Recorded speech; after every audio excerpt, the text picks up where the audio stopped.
कक्षा 10वीं की स्टूडेंट पहले आपका वैसा हिंदी का यहाँ पर त्रैमासिक परीक्षा 2024-25 पेपर लेके आ चुके हैं। आप लोग बहुत से रिकमेंड रहे थे कि हिंदी विषय पे लाओ, फाइनली आपका यहाँ पर हिंदी विषय पे आ चुका है और साथ ही हम संपूर्ण उत्तर सहित आपका यहाँ पर हिंदी पे कंप्लीट करने वाले हैं। तो इस वीडियो को आपको ध्यान से देखना है और साथ ही वीडियो को लाइक कर लीजिए और चैनल को सब्सक्राइब कर लीजिए क्योंकि हम बड़ी मेहनत से आपके लिए लाते हैं, ठीक है। और पूर्णांक आपका 75 नंबर का रहने वाला, समय आपका यहाँ पर 3 घंटे रहेगा।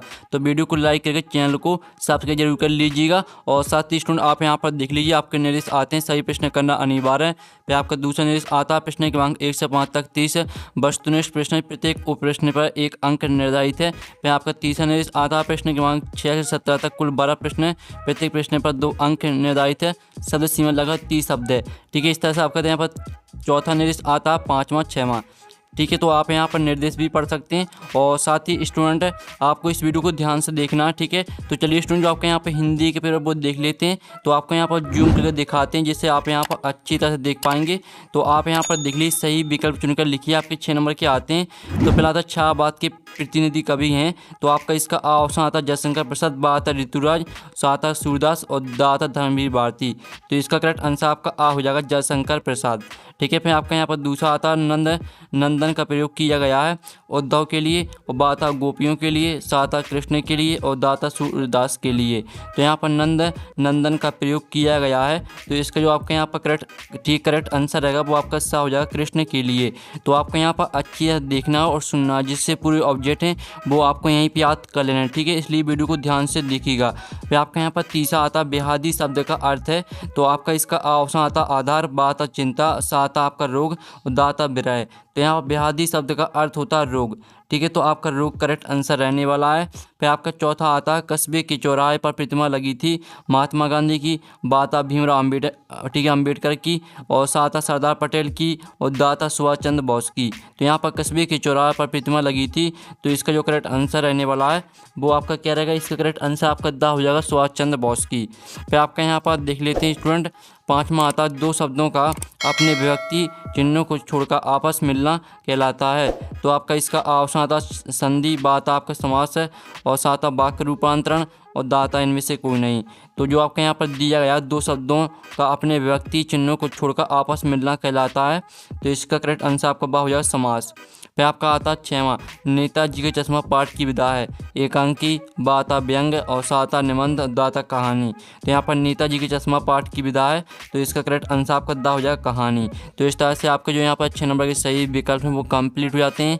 आपने अच्छी तरह से यहाँ पर याद कर लिए होंगे, ठीक है। अब चलिए प्रश्न 2 आता है रिक्त स्थानों की पूर्ति कीजिए। आपके 6 नंबर के यहाँ पर रिक्त स्थान आते हैं। तो पहला आता है सूर्य की भक्ति दंड भाव की है। तो यहाँ पर सूर्य की भक्ति, ठीक है, सख्य भाव की है। तो आपका यहाँ पर सख्य हो जाएगा आंसर पहले का, ठीक है, सख्य भाव की है। फिर दूसरा आता गोपियों ने मधुकर संबोधन डोंट के लिए दिया। तो यहाँ पर ठीक है, गोपियों ने मधुकर संबोधन उद्धव के लिए दिया, ठीक है। उद्धव आपका यहाँ पर आंसर रहने वाला दूसरे रिक्त स्थान का। तो आपको यहाँ पर अच्छी तरह से याद करते जाना है। फिर तीसरा आता डॉट में लेखक अपने जीवन वृत्त को प्रस्तुत करता है। तो यहाँ पर आत्मकथा में लेखक अपने जीवन वृत्त को स्वयं, ठीक है, जीवन वृत्त को प्रस्तुत करता है। तो इसका आंसर आपका आत्मकथा हो जाएगा, ठीक है। आप यहाँ पर देख लीजिए आत्मकथा। तो आपको यहाँ पर अच्छी तरह से याद कर लेना, आत्मकथा आपका आंसर रहने वाला है। फिर आपका जो चौथा आता वीर रस का स्थायी भाव डोंट है। तो वीर रस का स्थायी भाव आपका उत्साह हो जाएगा, ठीक है। तो आप यहाँ पर देख लीजिए उत्साह आपका आंसर रहने वाला है। और फिर जो आपका आता है 5वां, ठीक है, भोलानाथ और उनके साथी अमूल्य को घिसकर डोंट बजाते थे। तो यहाँ पर भोलानाथ और उसके साथी अमूल्य को घिसकर शहनाई बजाते थे, ठीक है। शहनाई आपका इसका आंसर रहने वाला है। तो आपको यहाँ पर अच्छी तरह से याद कर लेना, ठीक है, शहनाई आपका आंसर हो जाएगा। फिर आपका आता 6वां समास के भेद डोंट है। तो समास के आपके यहाँ पर 6 भेद होते हैं। तो 6 आपका इसका आंसर रहने वाला है, ठीक है। तो इस तरह से आपके यहाँ पर रिक्त स्थान कंप्लीट हो जाते हैं। अब चलिए आपके यहाँ पर देख लेते हैं प्रश्न 3 आता सत्य असत का चयन करके लिखिए। आपके 6 नंबर के आते हैं। तो पहला आता गोपियाँ कृष्ण द्वारा चुराए गए अपने मन को वापस मांग रही हैं। तो पहला आपका सत्य रहने वाला है। फिर दूसरा आता एक अंक वाली रचना कहानी कहलाती है। तो आपको बता दें 1 अंक वाली रचना 1 अंक की कहलाती है, कहानी नहीं कहलाती है। तो ये आपका बिल्कुल असत्य हो जाएगा। फिर दूसरा आता उपन्यास में कई कथाओं का समावेश होता है, ठीक है। तो ये आपका सत्य रहने वाला है। फिर आपका यहाँ पर आता भोलानाथ को मैया की गोद से निकलकर बाबूजी की गोद में शांति मिली। तो ये आपका बिल्कुल असत्य है, फिर जो आपका आता है लेखक शिव पूजन शाह के पिता आटे की गुड़ियाँ मछलियों को खिलाते थे, तो ये आपका 7 रहने वाला है। और जो 6वां आता है जहाँ अलौकिक के आश्चर्य का भाव उत्पन्न हो वहाँ विभत्स रस होता है, तो ये आपको बता दें जहाँ अलौकिक आश्चर्य का भाव उत्पन्न हो वहाँ अद्भुत रस होता है। ठीक है, तो ये आपका असत्य रहने वाला है। तो इस तरह से आपके यहाँ पर सत्य असत्य भी कंप्लीट हो जाते हैं। ठीक है, आपने अच्छे से याद कर लिए होंगे। अब चलिए प्रश्न 4 आता है सही जोड़ी बनाइए। स्तंभ आओ बा में आपके यहाँ पर सही जोड़ी दी गई है। पहली आती है आधुनिक कबीर, तो आधुनिक कबीर को आपको यहाँ पर नागार्जुन से मैच करना है। और दूसरी आती कहानी के तत्व, तो कहानी के तत्व आपके यहाँ पर 6 होते हैं। ठीक है, फिर तीसरी आती दोहा, तो दोहा को आपको अर्ध सम्मात्रिक छंद से मैच करना है, आपकी तीसरी हो जाएगी। चौथी आती है संधि के प्रकार, तो संधि के आपके यहाँ पर 3 प्रकार होते हैं। ठीक है, संधि के जो आपके यहाँ प्रकार होते हैं वो 3 होते हैं। जो आपके यहाँ पर चौथी रहेगी तो आपको 3 से मैच कर देना है। 5वीं आती है आम के आम गुठलियों के दाम, तो इसको आपको दोहरा लाभ से मैच करना है, ये आपकी 5वीं रहेगी। और जो 6वीं आती है निस्तबद्धता, ठीक है, तो इसको आपको किससे मैच करना है, 6वीं को आपको सन्नाटा से मैच करना है। ठीक है, तो इस तरह से आपके यहाँ पर सही जोड़ी मैच हो जाती हैं। साथ ही हमने यहाँ पर नंबर भी लिख दिए कौन में आपको कौन सी मैच करनी है, तो आप यहाँ पर देख सकते हैं। अब चलिए प्रश्न 5 आता आपका एक शब्द वाक्य में उत्तर दीजिए। तो पहला आता गोपियों ने भ्रमण के बहाने किस पर व्यंग्य बाण छोड़े हैं, तो यहाँ पर गोपियों ने भ्रमण के बहाने, ठीक है, उद्धव पर व्यंग्य बाण छोड़े हैं, तो उद्धव आपका यहाँ पर आंसर हो जाएगा पहले का। फिर दूसरा आता सूरदास के साहित्य में किस गुण की प्रधानता है, तो इसका आंसर रहेगा माधुर्य गुण। ठीक है, माधुर्य गुण की प्रधानता है, तो आपका राइट आंसर क्या रहने वाला, माधुर्य। ठीक है, माधुर्य गुण आपका यहाँ पर हो जाएगा इसका राइट आंसर, माधुर्य गुण। ठीक है, और साथ ही आप यहाँ पर देख लीजिए नेताजी की मूर्ति किससे बनी थी, तो इसका आंसर आपका हो जाएगा संगमरमर। ठीक है, संगमरमर से यहाँ पर नेताजी की मूर्ति बनी थी, तो संगमरमर आपका आंसर रहने वाला है। फिर आपका आता है रिपोर्ताज किस भाषा का शब्द है, तो यहाँ पर रिपोर्ताज फ्रेंच भाषा का शब्द है, तो फ्रेंच आपका यहाँ पर आंसर रहने वाला है। ठीक है, फ्रेंच भाषा का शब्द है। और जो आपका 5वां आता रसोई घर में कौन सा समास है, तो यहाँ पर रसोई घर में आपको रहेगा तत्पुरुष समास, सॉरी रसोई घर में आपका जो समास रहेगा वो आपका यहाँ पर अव्ययभाव समास रहने वाला। ठीक है, अव्ययभाव समास। ठीक है, और साथ ही आप यहाँ पर देख लीजिए भोलानाथ अपने पिताजी को क्या कहकर बुलाते थे, तो इसका आंसर आपका हो जाएगा बापूजी। ठीक है, बाबूजी कहकर बुलाते थे, बाबूजी आपका इसका आंसर रहने वाला बापूजी। ठीक है, तो इस तरह से आपके यहाँ पर एक शब्द वाक्य मतलब कंप्लीट हो जाते हैं। तो आपने अच्छे से यहाँ पर ऑब्जेक्ट याद कर लिए होंगे। ठीक है, अब चलिए आपके यहाँ पर आता है प्रश्न 5 है प्रगतिवाद की कोई 2 विशेषताएं प्रवृत्तियाँ लिखिए, अथवा आता नई कविता की विशेषताएं प्रवृत्तियाँ लिखिए। तो स्टूडेंट आप यहाँ पर देख लीजिए ये रही आपके यहाँ प्रगतिवाद की विशेषताएं। ठीक है, आप यहाँ पर देख लीजिए सामाजिक इतिहास का चित्रण और सांप्रदायिकता का विरोध और जनभाषा का प्रयोग। ठीक है, इस तरह से आपकी यहाँ हो जाती हैं प्रगतिवाद की विशेषताएं। और साथ ही जो इसका आपका अथवा दिया गया था, ठीक है, नई कविता की विशेषताएं प्रवृत्तियाँ लिखी, तो इसका आंसर आपको खुद करना है। फिर आता है सूरदास की 2 रचनाओं के नाम एवं काव्यगत विशेषताएं लिखिए। तो आप यहाँ पर देख लीजिए सूरदास की आपकी जो यहाँ पर 2 रचना रहेंगी वो आप यहाँ पर देख लीजिए सूरसागर सूरसरावली, ये आपके यहाँ पर सूरदास की आपकी 2 रचनाएं यहाँ पर हो जाती हैं। साथ ही इनका भाव पक्ष आप यहाँ पर देख लीजिए सूरदास कृष्ण भक्त थे, सूर्य ने अपने पदों में मानव के मन को भावों को प्रकट किया। सूर्य के काव्य में शांत श्रृंगार और बास्य रस का स्पष्ट रूप में दिखाई देता है। सूर्य बास्य रस के सर्वोत्कृष्ट कवि हैं और साथ ही इनका कला पक्ष भी देख लीजिए। तो इस तरह से आपका यहाँ पर आंसर कंप्लीट हो जाता है। अब चलिए जो इसका अथवा वाला दिया गया था, ठीक है, आप यहाँ पर देख लीजिए गोस्वामी तुलसीदास की 2 रचनाओं के नाम एवं काव्यगत विशेषताएं लिखिए, तो इसका आंसर आपको खुद करना है। हम जो आपका यहाँ पर ऊपर वाला क्वेश्चन है साथ ही जो अथवा वाला क्वेश्चन है, दोनों में से हम आपका एक का आंसर कराएंगे। फिर आपका 7वां आता उद्भव के व्यवहार की तुलना किस किस से की गई है, तो इसका आंसर आप यहाँ पर देख लीजिए। इसका आंसर रहेगा उद्भव की व्यवहार की तुलना निम्नलिखित से की गई है। कमल के पत्तों से जो जल में रहकर भी उससे प्रभावित नहीं होते, और आप खाद देख लीजिए जल में पड़ी तेल की बूंद से जो जल में घुलती मिलती नहीं। उद्भव भी इनके समान है, वे कृष्ण के संग रहकर भी उसके प्रेम से प्रभावित नहीं हो सके। ये आपका यहाँ पर आंसर रहने वाला, तो आपको याद कर लेना है। और साथ ही जो इसका आपका यहाँ पर अथवा दिया गया गोपियों द्वारा उद्धव को भगवान कहने में क्या व्यंग्य नहीं थे, तो इसका आंसर आपको खुद करना है। फिर 8वां आता परशुराम के क्रोध करने पर लक्ष्मण ने धनुष के टूट जाने के लिए कौन कौन तर्क दिए।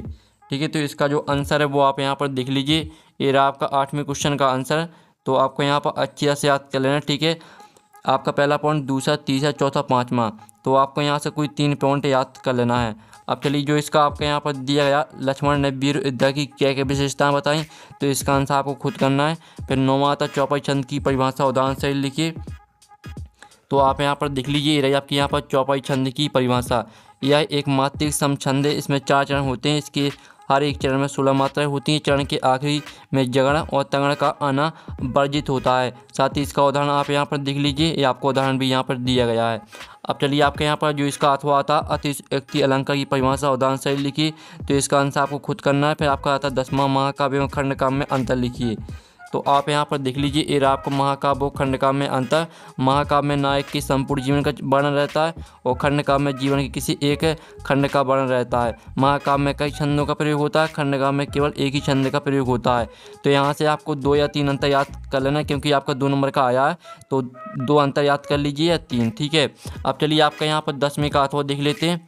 तो 10वें का आपका अथवा आता हास्य रस की परिभाषा, उदाहरण सही लिखिए। तो इसका आंसर खुद करना है। फिर आपका 11वां आता रिपोर्टाज किसे कहते हैं, ठीक है।